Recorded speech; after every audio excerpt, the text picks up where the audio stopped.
Good morning class. Today I am going to start the first chapter of class plus 2 Indian economy on the eve of independence. बेटा इसमें हमने basically यही discuss करना है जैसे आपने 9th 10th में सेक्टर्स ऑफ इकोनॉमी पढ़े थे ना, आपको याद होगा। ठीक है, हमने क्या करना है, इंडियन इकोनॉमी का ओवरऑल व्यू लेना है कि इंडिपेंडेंस पीरियड तक यानी कि 1947 और उससे पहले तक। ठीक है, हमारा जो मतलब इकोनॉमी था वो किस तरह था, मतलब वो स्टेगनेंट इकोनॉमी था, बैकवर्ड थे हम, डेवलपिंग थे हम, डेवलप थे हम, अंडर डेवलप थे हम कैसे थे। ठीक है, इस चैप्टर में बेसिकली ये डिस्कस किया गया और आपको इस चैप्टर में ना हर सेक्टर, जैसे प्राइमरी सेक्टर है, सेकेंडरी सेक्टर है, टर्शरी सेक्टर है, आपको इसके बारे में कंपैरेटिव स्टेटमेंट्स भी दी होंगी और आपको ये भी बताया गया होगा कि ब्रिटिश रूल के अंडर हमारा एग्रीकल्चर सेक्टर क्या था और ब्रिटिशर्स ने उसमें क्या क्या पॉलिसीज़ बना के चेंजेस किए और उससे हमें कितना फ़ायदा हुआ और कितना नुकसान हुआ और हमने उनकी कितनी पॉलिसीज़ को आगे कैरी फॉरवर्ड किया है। ठीक है, ऐसे ही इंडस्ट्रियल सेक्टर की बात करेंगे, ऐसे ही हम टर्शरी सेक्टर की बात करेंगे और इसके साथ साथ हम एक इम्पॉर्टेंट कंसेप्ट है जो हम स्टार्ट करेंगे, वो है फॉरेन ट्रेड। ठीक है, चलो लेट्स स्टार्ट। सबसे पहले तो हमें ये जानना बहुत ज़रूरी है कि हमारी जो इंडियन इकॉनमी थी उस टाइम पे स्टेगनेंट इकॉनमी थी, वाइब्रेंट इकॉनमी थी, डेवलपिंग थी या बैकवर्ड थी। देखो बेटा, 10th क्लास में आपने ग्लोबल वर्ल्ड का चैप्टर पढ़ा होगा, उसमें आपको मैंने पहले भी बताया था कि जब फर्स्ट और सेकेंड वर्ल्ड वॉर का टाइम पीरियड था ना, ठीक है, उस टाइम पे जो इंडिया थी ना वो वर्ल्ड की लार्जेस्ट कंट्रीज़ में से एक थी। हमारे पास रिसोर्सेज बहुत अच्छे थे फर्स्ट वर्ल्ड वॉर के टाइम पे। फर्स्ट वर्ल्ड वॉर के बाद जब ब्रिटिशर्स ने आके इंडिया को कैप्चर किया ना, तो हमारे रिसोर्सेज को उन्होंने बहुत एक्सप्लॉइट किया। उधर से क्या हुआ, सेकेंड वर्ल्ड वॉर शुरू हो गई उसके बाद कुछ टाइम बाद, और इधर से हम ब्रिटिशर्स के साथ इंडिपेंडेंस के लिए फ़ाइट कर रहे थे। तो क्या हुआ, हमारे रिसोर्सेज, ह्यूमन पावर की बात करो, चाहे आप हमारे नेचुरल रिसोर्सेज की बात करो या इकोनॉमिकल रिसोर्सेज की बात करो, वो इतने ज़्यादा एक्सप्लॉइट हुए और कह लो कि इतने ज़्यादा डिक्लाइनिंग ट्रेंड पे रहे कि हम जो थे वो रिचेस्ट कंट्री से सीधा ही नीचे बिल्कुल अंडर डेवलप नेशन में पहुंच गए थे, क्योंकि हमारे पर डबल स्ट्रेस था उस टाइम पर। एक तो वर्ल्ड वॉर का बहुत प्रेशर था, दूसरा हम ब्रिटिशर्स के साथ फाइट कर रहे थे अपनी इंडिपेंडेंस के लिए।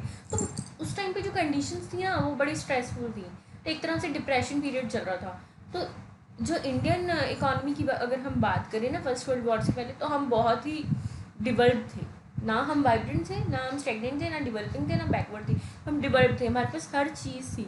हम नेचुरल रिसोर्सेज में इतने रिच हैं। इंडिया ही एक ऐसी कंट्री है जहाँ पे डिफरेंट सीजन्स हैं, जहाँ पे डिफरेंट टाइप ऑफ सॉइल्स हैं, ठीक है, और जहाँ पे वैरायटी जो है प्रोडक्शन एरियाज़ में वो बहुत ज़्यादा है। हम डिफरेंट डिफरेंट क्रॉप्स को ग्रो कर सकते हैं और क्लाइमेटिक कंडीशंस जो हैं वो हर स्टेट की अलग अलग है, जिसका प्लस पॉइंट कहाँ होता है, एग्रीकल्चर प्रोडक्शन में। तो ब्रिटिशर्स को ये चीज़ बहुत अच्छे से पता थी, तो उन्होंने इस चीज़ का बहुत ज़्यादा मिसयूज़ किया।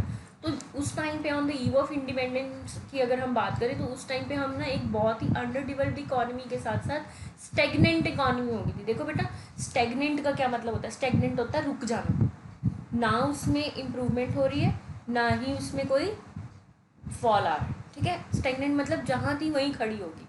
वाइब्रेंट, वाइब्रेंट मतलब अलग अलग तरीके से उभर के सामने आना, मतलब कि बहुत ही ज़्यादा वेरिएशंस होना इकोनॉमी में, कभी बहुत ऊपर चली गई फिर एकदम से नीचे आ गई फिर बिल्कुल ठीक हो गई, ऐसे वाइब्रेंट इकोनॉमी। और यू कैन से वाइब्रेंट इकोनॉमी मतलब न्यू न्यू इनोवेशन या इन्वेंशन होना। ठीक है, डेवलपिंग इकोनॉमी जो अब अभी हम हैं, ठीक है, बैकवर्ड इकोनॉमी की बहुत ही ज़्यादा बैकवर्ड होना, पिछड़े हुए होना, कोई रिसोर्सेज ही नहीं होना। ठीक है, तो उस टाइम पे हमारी जो इंडियन इकोनॉमी थी, वो इंडियन इकोनॉमी की स्टेट जो थी बेटा वो स्टेगनेंट थी। चलो आप डिस्कस करते हैं थोड़ा सा agriculture sector on the eve of independence. देखो बेटा, इसमें जो पॉइंट्स दिए हुए हैं ना, सबसे पहले मैं +2 क्लास है ये, मैं आपको एक चीज़ क्लियर कट बता दूँ बेटा, everybody knew about this thing कि इंडिया में पॉवर्टी है। Everybody knew about this thing India में इन्फ्लेशन है। Everybody knew about this thing India में अनएम्प्लॉयमेंट है, इंडिया में लो लेवल ऑफ प्रोडक्शन है। ये एक नॉर्मल पर्सन भी जानता है, but being a economic student this is your responsibility as well as this is the main point to learn in economics कि कोई भी चीज़ जो है वो किस स्केल पे है, किस लेवल पे है और किस परसेंटेज से है। तो जब भी आप क्वेश्चन अटेम्प्ट करोगे, ये जो पॉइंट्स मैंने लिखे हैं इसकी एक्सप्लेनेशन लिखोगे। जो आपका फर्स्ट पॉइंट है low level of productivity, low level of productivity क्या था उस टाइम पे on the eve of independence, हमारा सबसे बड़ा प्रॉब्लम चल रहा था ये, प्रोडक्शन अच्छी नहीं थी हमारी, ठीक है। तो low level of productivity is the main point. अब देखो लो लेवल ऑफ प्रोडक्टिविटी तो सबको पता है कि ब्रिटिशर्स एक्सप्लॉइट कर चुके थे रिसोर्सेज को, उधर से हमारे को वर्ल्ड वॉर का प्रेशर हो गया, हमारे रिसोर्सेज ख़त्म होने शुरू हो गए, प्रोडक्शन लेवल ज़ीरो होनी शुरू हो गई। पर कितने से हमारी प्रोडक्शन कम थी, इस पॉइंट में आपने एक चीज़ करनी है। देखो बेटा, जब भी आप इस चैप्टर में कंपैरिजन करोगे ना, तो उस कंपैरिजन का बेसिस ये होना चाहिए। देखो आपका नेक्स्ट चैप्टर है 5 ईयर प्लान, ठीक है। तो मैं आपको अभी सारे चैप्टर्स के लिए थीम दे देती हूँ। देखो बेटा, मैक्रो इकोनॉमिक्स में जब तक आप डाटा नहीं ना लिखोगे कि ये चीज़ इतने % से बढ़ गई, या ये चीज़ इतनी थी, या इसके ये मतलब आप कह लो कि न्यूमेरिकल फिगर्स हैं, तब तक आपको नंबर नहीं मिलेंगे। आप चाहे इसको 2 पेजों में लिख के आ जाओ, दैट डजेंट मैटर। वही एक बच्चा अगर इसको 1 पेज में लिख रहा है ना, और वो उसमें डाटा लिख रहा है, परसेंटेज लिख रहा है, ठीक है, तो उसके मार्क्स आपसे ज़्यादा ही होंगे। तो प्लीज़ अपनी प्रेजेंटेशन अच्छी करने के लिए आपका ये मतलब आप कह लो कि एक मेन मोटो ये होना चाहिए कि आप ज़्यादा से ज़्यादा परसेंटेज को लर्न करो। अब मैं आपको एक परसेंटेज का ना बेसिकली फंडा बता देती हूँ। देखो बेटा, इतनी बड़ी बड़ी वैल्यूज़ होते हैं कि समटाइम्स हम कंफ्यूज हो जाते हैं। तो आप एक काम सीधा सा करो, देखो पहले 4 डिजिट्स जो है ना, अगर मान लो 5 डिजिट का है कुछ, मतलब जैसे प्रोडक्शन है 3, 4, 8, 5, 6 टन, ठीक है, तो आप 3, 4, 8 तक लर्न कर लो, बाकी आगे 60 कर दोगे अगर 56 का, दैट डजेंट मैटर, ठीक है। ऐसे ही परसेंटेज में राउंड ऑफ। अब देखो 1951 से लेके अभी तक near about more than 70 years का डाटा लर्न करना, it's very difficult for everyone. तो आपने क्या करना है, आपने ऐसे करना है, पहले आपने डाटा लेना है जब फर्स्ट 5 ईयर प्लान बना था 1951 में, ठीक है। पहले तो आप 47 का दिखा दो कि ब्रिटिशर्स के टाइम पे ये परसेंटेज थी प्रोडक्शन एरिया की। फिर आप फर्स्ट प्लान 5 ईयर प्लान जब हमारा 1951 और 55 का बना, थोड़ी सी उसकी बता दो। फिर उसके बाद आप 10 या 15 साल का गैप दिखा दो उसमें, ठीक है। तो 10-15 साल का अगर आप गैप दिखाते हो उसमें, तो नियर अबाउट 75 या 70 है ना, इतना ही होगा ना 51 से, ठीक है। तो आप 70s का डाटा दिखा दो, उसके बाद आप 2005 का दिखा दो, उसके बाद सीधा 2015 से 20 का दिखा दो। समझ आ रही है? इस तरीके से आपने 4 लेवल्स का डाटा दिखाना है कि इंडिपेंडेंस के टाइम पे प्रोडक्शन कितना था, फिर जब हमारा 5 ईयर प्लान बना 51 to 55 वाला, उसमें प्रोडक्शन एरिया कितना इंक्रीज़ हुआ या डिक्रीज़ हुआ। फिर उसके बाद आप एक 70s का डाटा उठाओगे, उसके बाद आप सीधा 2000 का 2000 to 2005 के बीच में जो डाटा होगा वो उठाओगे। उसके बाद डायरेक्ट आप ऐसे करना 2015 और 20 का डाटा उठाओ। एंड बेटा प्लीज़ ये आपको करना पड़ेगा अगर आपने बोर्ड में अच्छे नंबर लेने हैं, अदरवाइज़ आपको बहुत दिक्कत होगी। देखो उसमें ना मार्क्स नहीं इतने अच्छे मिलते। देखो बेटा, जो माइक्रो इकोनॉमिक्स होता है ना, उसमें आपने टू द पॉइंट बात करनी है कि कंज्यूमर की ये डिमांड थी, फिर ये हो गया, इलास्टिसिटी ऑफ डिमांड निकाल दिया, इलास्टिसिटी ऑफ सप्लाई निकाल दिया, है ना। उसमें आपने एवरेज कॉस्ट निकाल देते हो, प्रोडक्शन कॉस्ट निकाल देते हो, मार्जिनल कॉस्ट निकाल देते हो। वो बड़े फिक्स से पैरामीटर्स हैं, स्टैट्स करते हो, स्टैंडर्ड डेविएशन, मीन डेविएशन, वो आपके फार्मूले हैं, वो मैथ्स है। चाहे वो सम आधे पेज का हो तो भी 6 नंबर मिलेंगे, अगर ठीक है, अगर आपने 2 पेज भर दी तब भी 6 नंबर। बट यहाँ पर आपने जब थ्योरेटिकल पार्ट अटैम्प्ट करना है, तो आपने क्वांटिटी और क्वालिटी दोनों को मेंटेन करना है। तो प्लीज़ ज़्यादा से ज़्यादा फ्लो चार्ट्स बनाना, और अपना डाटा जो है वो ज़्यादा से ज़्यादा टेबुलर फॉर्म में अगर आप प्रेजेंट करते हो, दैट इज़ वेरी गुड, ठीक है। और आपकी बुक्स में वो दिया भी हुआ है, ठीक है, आप उसको एज इट इज़ लिख सकते हो, ठीक है। Low level of productivity, production level बहुत ज़्यादा लो था, ठीक है। High degree of vulnerability, vulnerability होता है बेटा उस टाइम पे इरिगेशन फैसिलिटीज़ जो थी वो ज़्यादा अच्छी नहीं थी। तो जो किसान थे वो ज़्यादातर मानसून पे डिपेंड करते थे कि बारिश होगी तो क्रॉप अच्छी होगी, अगर बारिश नहीं होगी तो क्रॉप अच्छी नहीं होगी। आई होप आपने एक मूवी देखी होगी इससे रिलेटेड, लगान। लगान की स्टोरी क्या है, ब्रिटिश पीरियड दिखाया है, आप उसमें देखोगे कि लोगों की फसल अच्छी होती नहीं थी, तो उनको बहुत ज़्यादा लॉस हो जाता था फार्मर्स को, और अगर बारिश हो जाती थी तो उनकी फसल बहुत अच्छी होती थी। नेक्स्ट, उस टाइम पे क्या सिस्टम था, एक तो यही वल्नरेबिलिटी और लो प्रोडक्शन एरिया, दूसरा था a wedge between owner of the soil and the tiller of soil. उनके बीच में बड़ा गैप था।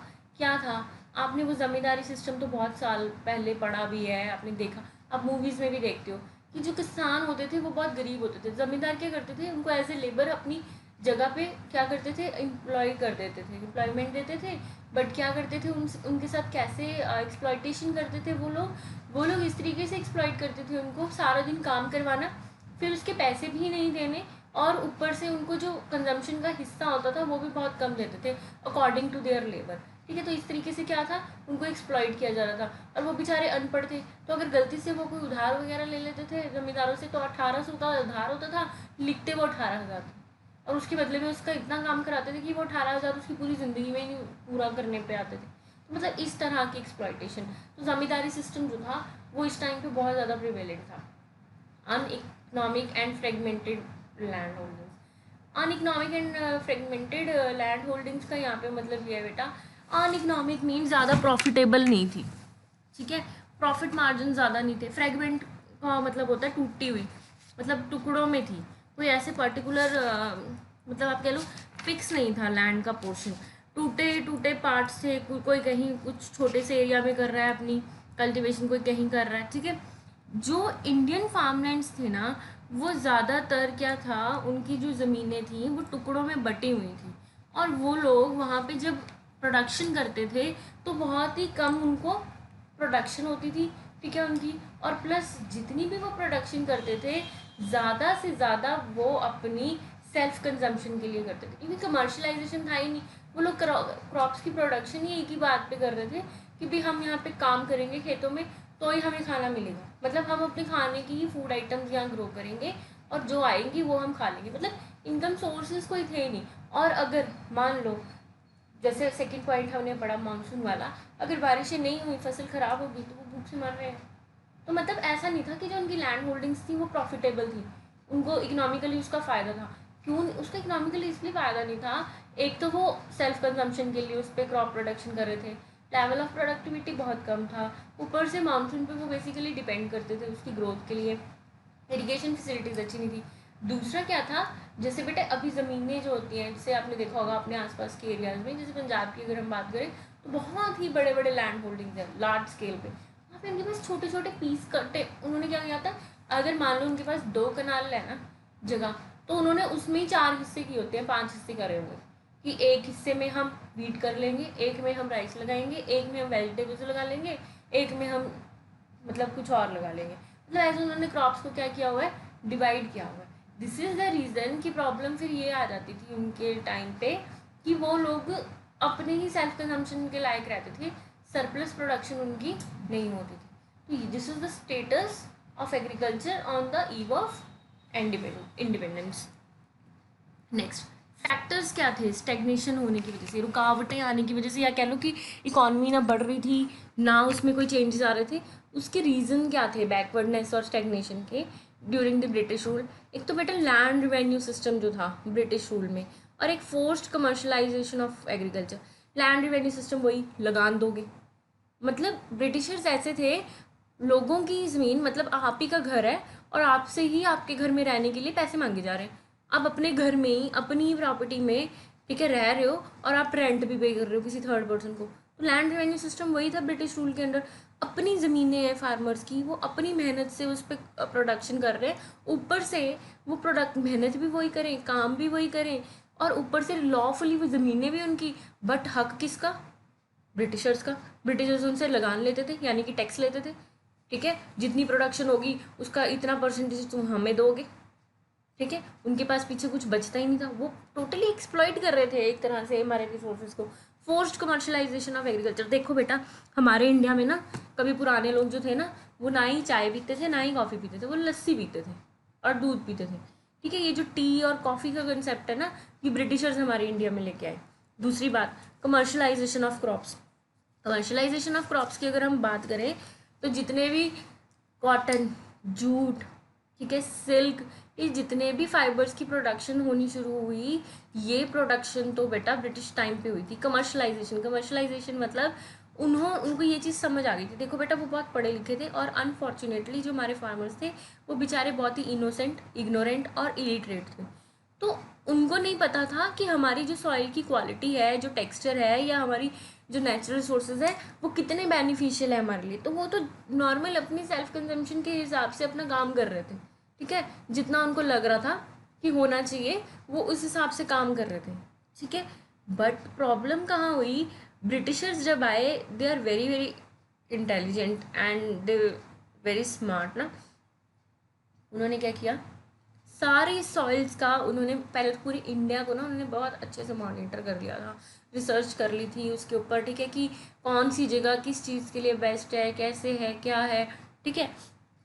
फिर उन्होंने सॉइल टेक्सचर्स के ऊपर बहुत अच्छे से रिसर्च कर ली थी, मतलब वो जान चुके थे ये चीज़ कि यहाँ पे इंडिया में इतने टाइप की सॉइल्स है, इतने अच्छे क्लाइमेटिक फीचर्स हैं, अलग अलग रिलीफ फीचर्स हैं, क्लाइमेटिक कंडीशंस अलग है, टॉपोग्राफिकल फीचर्स अलग हैं according to the state, nation and whatever you can say land forms. तो हम यहाँ पे बहुत प्रॉफिटेबली मतलब काम कर सकते हैं। तो उन्होंने क्या किया, असैसिनेशन करने के बाद इस बात की कि कौन सी सॉइल किस प्रोडक्ट में रिच है, कैसे है, उन्होंने कमर्शलाइजेशन ऑफ एग्रीकल्चर शुरू किया। कमर्शलाइजेशन ऑफ एग्रीकल्चर मीन्स उन्होंने वो प्रोडक्ट शुरू किए जिनकी डिमांड ब्रिटेन की मार्केट में और उनकी इंटरनेशनल मार्केट में बहुत ज़्यादा थी, और इंडियंस को पता ही नहीं था, गुजरात के लोगों को ये बात पता ही नहीं थी, महाराष्ट्र वालों को ये बात पता ही नहीं थी कि हमारी जो सॉइल है वो इतनी अच्छी सॉइल है, ब्लैक सॉइल, कि वो सॉइल कॉटन प्रोडक्शन के लिए इतनी अच्छी हो सकती है। They people generally produce their food crops for their own self consumption, ठीक है ना। उनको ये चीज़ पता ही नहीं थी, और ब्रिटिशर्स को पता चल गया कि यहाँ पे तो ये चीज़ें हो सकती हैं, यहाँ पे ये काम हम कर सकते हैं। तो उन्होंने फोर्सफुली उनको कहा कि जो प्रोडक्शन करने को हम कहेंगे वो तुमने करनी है, और तुमने वही क्रॉप्स की प्रोडक्शन करनी है जो कि कमर्शियल पर्पस में यूज़ आते हैं, जिनको वो बेच सकते हैं, ठीक है। उससे क्या हुआ, कहीं ना कहीं जो आप कह लो एम्प्लॉयज़ थे हमारे, या आप ये कह सकते हो कि जो हमारे किसान थे, वो इस चीज़ के लिए बिल्कुल भी अग्री नहीं थे, ठीक है। और उनको इस चीज़ से बड़ी प्रॉब्लम हुई, और वो लोग बिल्कुल भी नहीं चाहते थे कि ऐसा हो। तो उसमें क्या हुआ, अब आप कहोगे कि कमर्शलाइजेशन होगी, फिर तो बहुत ही अच्छा था, हम लोग जूट की प्रोडक्शन ये सारी चीज़ें हम बाहर भेज सकते थे। नहीं भेज सकते थे बेटा, उसका बहुत ही बड़ा रीज़न था, ठीक है। उसका रीज़न क्या था, पहले तो उन्होंने फार्मर्स ने एक्सेप्ट ही नहीं किया, ठीक है, कि हम ये काम करेंगे। उसके बाद उन्होंने क्या किया, ज़मींदारों के साथ मिलके जो किसान थे उनको उनसे खरीद लिया इन द सेंस, आप मुझे इतने लेबर दे दो, ठीक है। और ज़मींदार को कह दिया, अगर तुम अपनी इतनी लेबर हमें दोगे काम करने के लिए तो हम तुम्हें इतने पैसे देंगे, ठीक है। तो ज़मींदारों को थोड़ा सा लालच हो गया कि ले, हमें तो बहुत ज़्यादा पैसे मिलने शुरू होंगे। ऊपर से उन्होंने ब्रिटिशर्स ने ये चीज़ कही कुछ ज़मींदारों को कि देखो ऐसा करो, आप कमर्शियल क्रॉप्स की कल्टीवेशन भी साथ में शुरू करो, एग्रीकल्चर की ये जो हमने प्रैक्टिस शुरू की है उसमें हमारा साथ दो, क्योंकि अगर आप हमारा साथ दोगे तो जब भी आप मतलब ये क्रॉप की प्रोडक्शन होगी और इसकी कटिंग होगी हार्वेस्टिंग सीजन में, तो जो भी प्रॉफिट मिलेगा इसको बेचने के बाद उसमें से हम आपको हिस्सा देंगे, ठीक है। तो कहीं ना कहीं हमारे इंडियन ज़मींदार सिस्टम, ज़मींदार जो थे वो इस मतलब आप कह लो ट्रैप में, इस जाल में फंसते गए, और उन्होंने उनकी इस चीज़ को एक्सेप्ट कर लिया। तो दिस इज़ द रीज़न कि, और प्रॉब्लम पता है क्या थी वहाँ पे, बैकवर्डनेस और स्टेगनेशन की। वो बेवकूफ़ों की तरह काम करवाते थे, जालिमों की तरह, सारा सारा दिन बेचारे काम कर रहे हैं ना, उनको खाने को कुछ देना ना। उससे क्या था, प्रोडक्शन ऑटोमेटिकली कम ही होनी थी। क्या प्रॉब्लम थी उनकी, देखो बेटा जब इंसान थक जाता है तो वो अपना 100% नहीं दे सकता, और अगर वो अपने मन से भी काम नहीं कर रहा है तो भी वो अपना 100% नहीं दे सकता। तो कहीं ना कहीं एफिशिएंसी जो थी वो लेबर की वो कम होनी शुरू हो गई, और वो बहुत ज़्यादा एक्सप्लॉइट करते थे, उनको मारते बहुत ज़्यादा थे, जिसकी वजह से क्या था कि एक बहुत ही डिप्रेसिव सा सिचुएशन क्रिएट हो गया था हमारे एग्रीकल्चर सेक्टर में। और हमारी जो इकॉनमी थी, जो सपोर्ट कर रहा था इंडियन एग्रीकल्चर, वो बहुत ही ज़्यादा बैकवर्ड हो गई थी और स्टेगनेंट हो गई थी। स्टेगनेशन वहाँ पे आना एक बहुत ही नॉर्मल कॉज हो गया था, ठीक है। चलो next is industrial sector on the eve of independence, decay of handicrafts, ठीक है। This is your first point, ये इसके अंदर सब पॉइंट्स है बेटा। अब ब्रिटिशर्स ने एग्रीकल्चर में कमर्शलाइजेशन कर दी, प्रोडक्ट्स भी कर दिए। अब सबसे बड़ी प्रॉब्लम उनको ये थी कि अब हम क्या करें। अब वो चाहते थे कि वो इंडिया में अपने नाम की इंडस्ट्रीज़ खोलें, जैसे उन्होंने आके ईस्ट इंडिया कंपनी बनाई, ठीक है।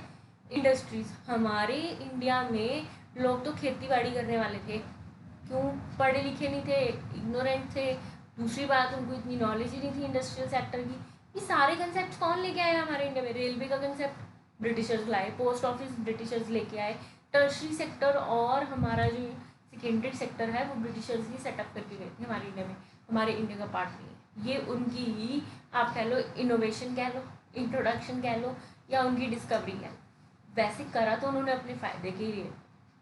एक्चुअली प्रॉब्लम क्या थी, उस टाइम पे ब्रिटिशर्स ने जब कमर्शलाइजेशन करनी शुरू की क्रॉप्स की, तो उनको ये चीज़ बड़े अच्छे से समझ आ गई थी कि अगर हम इनसे ये क्रॉप्स कमर्शलाइज कर रहे हैं, ठीक है, तो ऑब्वियसली हमें क्या करना पड़ेगा, हमें जो है उसके लिए इंडस्ट्रीज चाहिए होंगी उस पर्टिकुलर चीज़ को प्रोड्यूस करने के लिए। फॉर एग्जांपल इंडिगो, इंडिगो की जो प्रोडक्शन वो कर रहे थे वो किस लिए यूज़ होती है?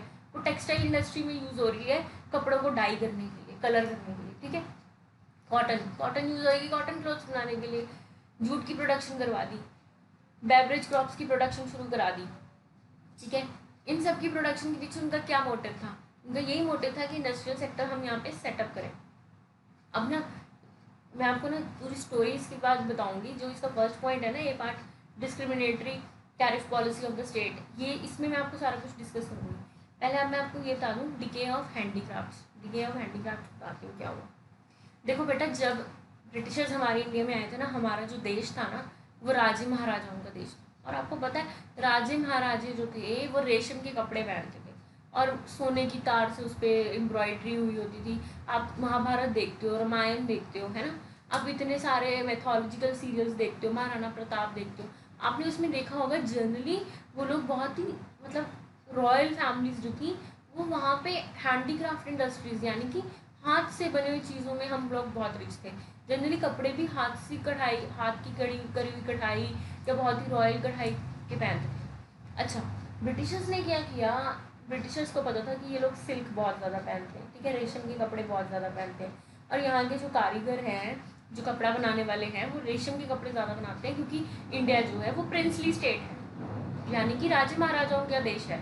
यहाँ पे राजे महाराजे बहुत है और वो यही कपड़े बनाते हैं। तो ब्रिटिशर्स ने क्या किया, उन लेबरर्स के अंगूठे कटवा दिए थे।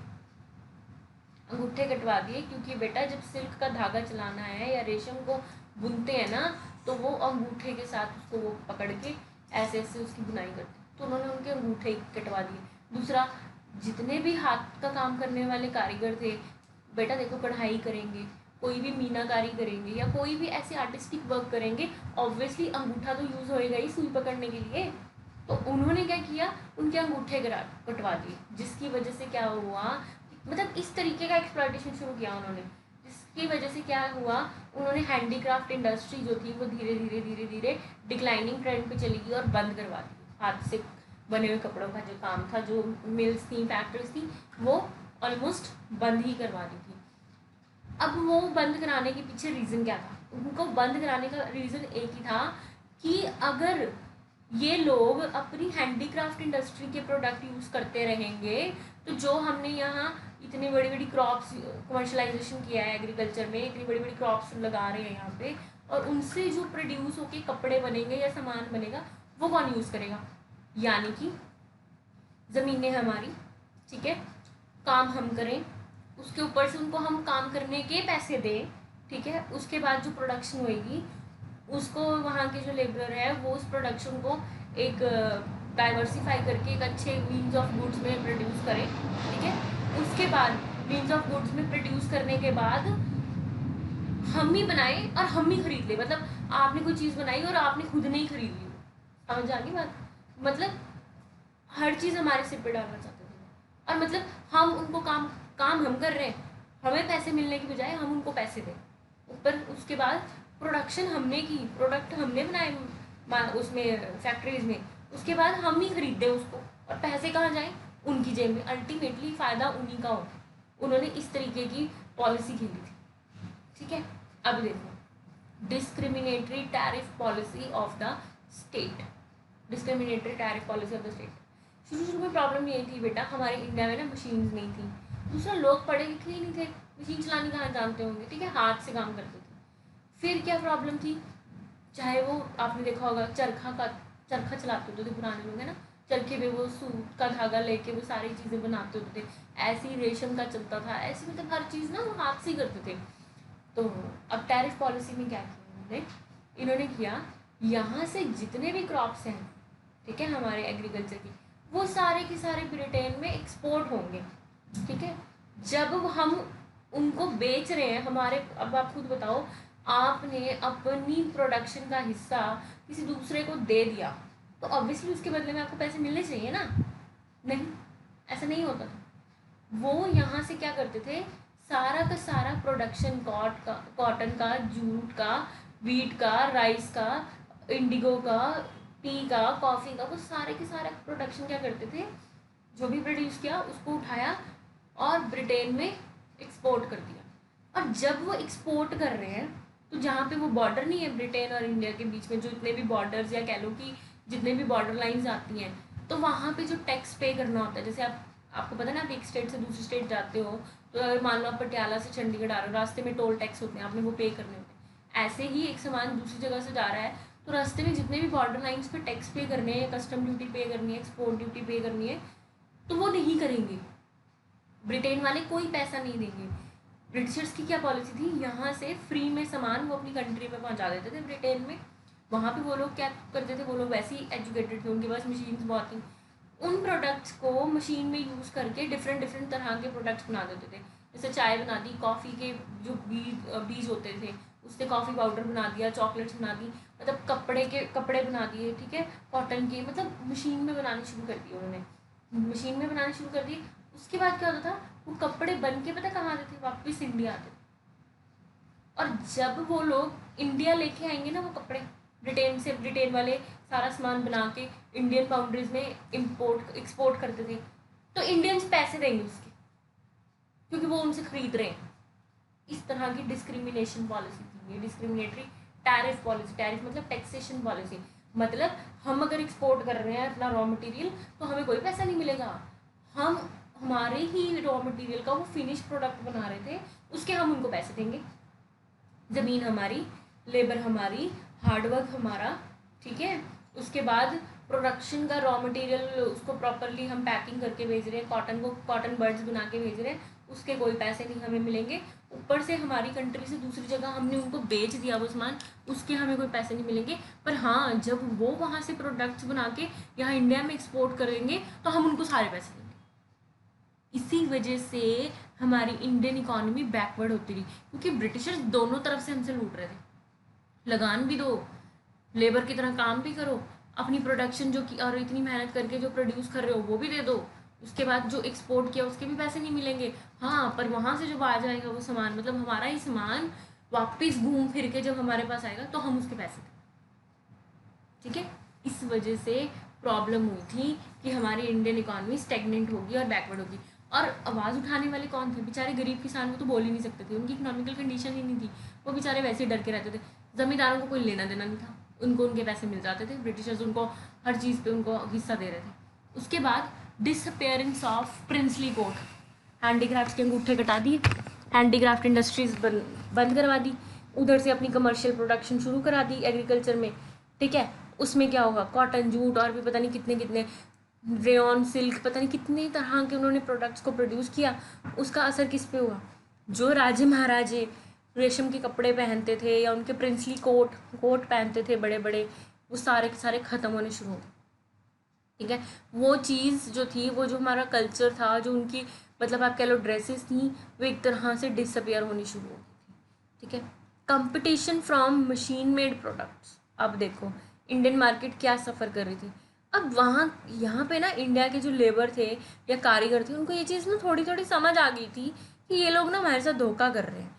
और वो लोग कहते थे, और ऊपर से ब्रिटिशर्स की हरकतें, हमारी ही प्रोडक्शन, हमारी ही लेबर, हमारा ही रॉ मटेरियल दूसरी कंट्री में एक्सपोर्ट करके वहाँ से प्रोडक्ट्स बना के हमारी ही इंडियन मार्केट में डबल प्राइस पे सेल कर देते थे। अब प्रॉब्लम ये आ रही थी लोगों को कि इतने महंगे प्रोडक्ट कहाँ से खरीदें। अब जो तो अच्छे हायर क्लास फैमिली के लोग होते थे वो खरीद लेते थे, बेचारे गरीब तो मर जाते थे, कहाँ से खरीदें वो, ठीक है। तो क्या हुआ, यहाँ के जो लेबर क्लास लोग थे उन्होंने कहा कि हमें इस प्रॉब्लम का सोल्यूशन करना चाहिए। तो उन्होंने क्या किया, उन्होंने ना पैटर्न सीखा कि ये क्या प्रोडक्ट बनाते हैं, हम भी देखें ज़रा, और उसको ना कॉपी करने की कोशिश की कि अच्छा ये चीज़ ऐसे बनाई है इन्होंने, ये चीज़ इससे बनी है, चलो हम भी ट्राई करते हैं अपनी बनाने। अब प्रॉब्लम ये होने लगी कि वो बेचारे टेक्निक तो सीख गए कि किस क्या क्या मतलब किस किस तरीके से उन्होंने वो चीज़ प्रोड्यूस करी है, बट प्रॉब्लम ये थी कि जो ब्रिटेन में सामान बनता था वो मशीन से बनता था, तो वो तो हफ्ते के अंदर बन बुन के आ जाता था। और बेचारे जो हमारे इंडियन लेबर वाले थे या इंडियन हैंडीक्राफ्ट के जो लोग थे, वो लोग हाथ से बनाते थे वो चीज़ें, तो वो चीज़ जो उनकी हफ्ते में बनती थी, उनकी वही चीज़ 20 दिन में बनती थी, जिसकी वजह से क्या होता था, उनका प्रोडक्ट मार्केट में लेट पहुंचता था। ठीक है, एक प्रोडक्ट है बेटा जो हफ्ते के अंदर बन के आ रहा है, ठीक है, एक प्रोडक्ट है जो 20 दिन बाद आ रहा है, तो ऑब्वियसली उस टाइम पे भी यही चीज़ थी कि कोई भी अपनी नीड्स को पूरा करने के लिए 20 दिन इंतज़ार नहीं करेगा, वो हमेशा उसी को प्रेफर करेगा जो चीज़ जल्दी उसको अवेल हो जाए। तो मशीन मेड प्रोडक्ट्स के साथ हमारा एक कंपटीशन शुरू हो गया। एक तरफ हमारी इंडस्ट्री थी जो लोग हाथ से काम कर रहे थे, एक ब्रिटेन में थे जो मशीन से प्रोडक्ट बनाते थे, तो दोनों में बड़ा कंपटीशन था, क्योंकि जो हमारे लोग हाथ से काम करते थे उनका प्रोडक्ट में शायद, देखो बेटा, मशीन से काम करते थे बहुत जल्दी और एफिशिएंटली होता था, और फिनिशिंग भी बहुत अच्छी थी क्योंकि वो लेटेस्ट टेक्नोलॉजी यूज़ कर रहे थे उस टाइम की। हमारे बेचारे लेबरर्स थे, वो बेचारे हाथ से काम करते थे, तो कहीं ना कहीं फिनिशिंग में थोड़ी बहुत प्रॉब्लम, और थोड़ा नया नया प्रोडक्ट बना रहे थे वो, उनको ज़्यादा पता भी नहीं था उसके बारे में, और नई चीज़ बनाते हो तो थोड़ी बहुत गलतियाँ हो ही जाती हैं। तो क्या था, उनका प्रोडक्ट जो था वो लोग कम प्रेफर कर रहे थे, उनको उनके प्रोडक्ट ज़्यादा अच्छे लग रहे थे। ठीक है, जिसकी वजह से क्या प्रॉब्लम हुई कि मशीन मेड प्रोडक्ट्स को ज़्यादा प्रेफरेंस मिलनी शुरू होगी। न्यू पैटर्न्स ऑफ डिमांड, लोग जो चीज़ कभी ज़िंदगी में इस्तेमाल नहीं करते थे वो भी इस्तेमाल करनी शुरू होगी, नई डिमांडें शुरू होगी मार्केट में, नई नई चीज़ों की डिमांड बढ़ने लगी, लोग नई नई चीज़ें खरीदने लगे, लोगों की नई नई ज़रूरतें बन गई। ठीक है, देखो बेटा, जैसे हम भी हैं, हम भी इस चीज़ को मानते हैं। पुराने ज़माने में माइक्रोवेव होते थे, नहीं होते थे ना, खाना तब भी गर्म करके खाते ही थे सब लोग। अब क्या हुआ, एक हमें कन्वीनियंट ऑप्शन मिल गया, तो क्या हो गया, वो हमारी नेसेसिटी बन गई। ठीक है ना, वो चीज़ हमारा काम आसान कर रही है तो हमने उसको अपनी ज़रूरत बना लिया। सेम यहाँ पे भी यही हुआ न्यू पैटर्न्स ऑफ डिमांड में, कि जो चीज़ उनको लग रहा था कि हमारा काम आसान कर रही है, ठीक है, उसको अपनी ज़रूरत बना लिया लोगों ने। फिर ब्रिटिशर्स को सबसे बड़ी प्रॉब्लम ये आती थी कि जब उन्होंने सामान यहाँ से वहाँ भेजना है तो ट्रांसपोर्टेशन की बड़ी दिक्कत थी, तो उन्होंने रेलवे लाइंस जो थी वो स्टार्ट की, और रेलवेज का कंसेप्ट जो है वो ब्रिटिशर्स ने इंट्रोड्यूस किया। अब जो ब्रिटिशर्स का सामान था वो इंडियन रेलवे से ब्रिटेन के बॉर्डर्स तक जाना शुरू हो गया, और इस तरीके से उन्होंने अपनी कंट्रीज़ में इंपोर्ट और एक्सपोर्ट करना शुरू कर दिया। अगर आपने भगत सिंह की मूवी देखी होगी ना, तो उसमें देखना काकोरी कॉन्स्पिरेसी है। काकोरी कॉन्स्पिरेसी में ये था कि बिस्मिल खान ने ना वो ट्रेन लूटी थी। उसमें क्या था, ब्रिटिश क्या करते थे, हमारे यहाँ के मतलब जो क्रॉप्स की प्रोडक्शन थी, और प्लस हमारा जो खजाना था, जैसे गोल्ड कॉइन्स थे या राजे महाराजाओं की जितनी भी आप कह लो करेंसी थी या खजाना था, गोल्ड ज्वेलरी थी, वो सारे सारे लूट लाट के ना अपनी कंट्री में भेज देते थे। Bleak growth of modern industry, और उस टाइम पे इंडस्ट्रियल सेक्टर में क्या हुआ, ये जो इनकी मॉडर्न इंडस्ट्री थी, सो कॉल्ड ब्रिटेन इंडस्ट्री या ईस्ट इंडिया कंपनी जो थी, इसी रीज़न की वजह से कहीं ना कहीं हायर स्टैंडर्ड्स को अचीव करने में मतलब कह लो कि सक्सेसफुल रही। ठीक है, और मॉडर्न इंडस्ट्री बढ़ती गई और बढ़ती गई। This is the scenario of industrial sector on the eve of independence. Thank you so much. I hope बच्चे you can understand the topic, और इसके आगे के जितने भी टॉपिक्स हैं वो मैं आपके साथ अगले पार्ट्स में डिस्कस करूँगी। अभी फ़िलहाल आप इतना ही समझिए। अगर आपको बच्चे कोई भी डाउट होगा, कोई भी चीज़ नहीं समझ में आएगी, आप कमेंट सेक्शन बॉक्स में आप मुझे कमेंट कर सकते हो। ठीक है, I hope you understand the concept, और प्लीज़ इस चीज़ को कॉन्टीन्यूटी में रखना, और ज़्यादा से ज़्यादा हो सके तो आप अपना डाटा जो है, न्यूमेरिकल डाटा है, उसके साथ अपने आंसर्स को सपोर्ट करना। Thank you so much for cooperating me, listening me, and please like, share and subscribe my channel Simplified Social Sciences by Sakshi Sharma. Thank you so much. Have a nice day. Stay home, stay safe, stay alert and save a life.